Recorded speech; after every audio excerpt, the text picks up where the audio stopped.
huomasin tässä puntsia, että jokainenhan se tsennaa, kun kaikilla alkaa noita mobiilet olla, jonne voisi kuulla frendeille ja haittaa läpyskää. No tossa yksi kerta, kun oikein lyyräsin, niin jengihän alkaa olla ihan jiftiksessä noiden masinoittensa kanssa.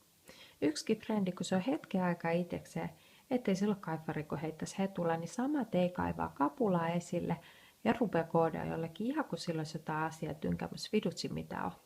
Kun poukkaa itse siihen paikalle, sieltä kuuluu vain jotain lämpimiksi kattuu flöittiin. Ja tää ei ole yksi eikä kaksi kertaa, kun noi on käynyt. No sama tyylisi jampoja giltsi on vaan niin monta. En mä sitä meinaa, että niinku rupes tässä pistää tyyppejä huokeen, mutta hubaltahan se kuulostaa, eikö se? Ja sit muutama hahmo on niitä, kun koko ajan sproogaa noihin räpylästimaneihin, eikä kerkeä edes friendin kanssa kato heittää kuulumisia tai mitä. Sanoo Jorgen, nyt pitää haihtua, kun te just tärskyt yhden toverin kanssa, mut näkyy. Huntsatkaa nyt itekin, jos tollaisia saumaa satutte.